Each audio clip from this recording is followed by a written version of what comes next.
भुवनेश्वर में बंदी बांग्लादेशी युवती सेक्स रैकेट और बेड सेवारे लागुछंती युवती स्वर उठाइले अत्याचार शिकार होउछंती। युवती को हाई प्रोफाइल स्थान रे भड़ारे लगा जाउछि। फेक आईडी कार्ड रे युवती को अपार्टमेंट रे रखा जाउछि। असली कार्ड नथिबारु निज देश को फेरी पारु नहंती एई युवती माने।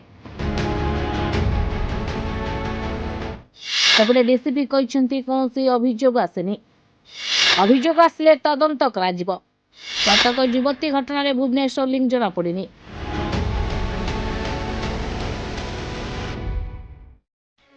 भुवनेश्वर पालटी गलानी अपराधर सहर। एठारे केतबेले कौन घटुची कहवा भी मुश्किल।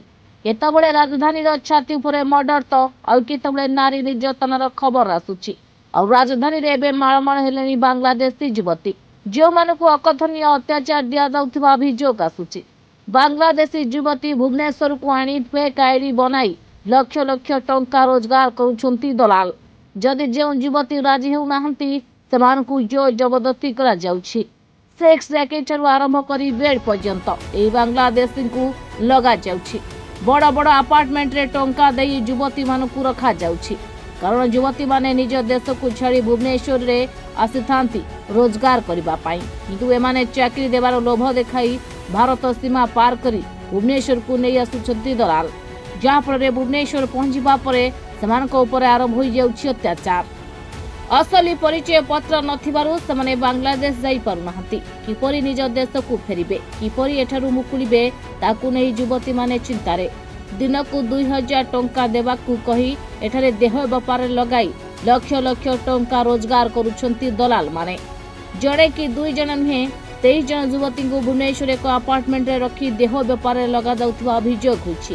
किंतु एठारे प्रश्न उठुछि भुवनेश्वर केउ मानक सेवारे बांग्लादेश मानकु लगा जाउछि, जोथिबाई वर्ष वर्ष धरी भुवनेश्वर भली हाई प्रोफाइल स्थान रे लक्ष लक्ष टंका घर भड़ा दे एक अपार्टमेंट रे रखा जाउछि।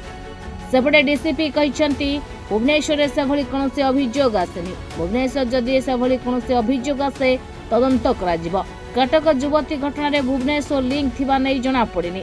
तेबे देखिबाकू बाकी रहिला ए अभियोग जदि सत होइताए ताहाले कोन पुलिस कार्यानुष्ठान नेउछि, केबे धरा पडुछंती ए दलाल माने, आउ बांग्लादेशी माने निज देश को किपरि फेरिबे।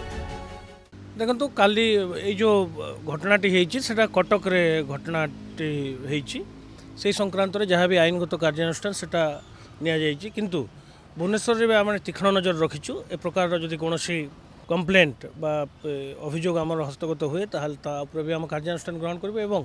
पुलिस तरफ भी आम खबर संग्रह करूँ, इंटेलिजेंस रखीचु। ए प्रकार कौन प्रकार बाहर किए आसिक जदि असामाजिक काम लिप्त होची आईन रे जहाँ भी प्रावधान अच्छी सेटा नियाजिबो एवं तांकु उचित कार्यानुष्ठान ग्रहण करा जिवो।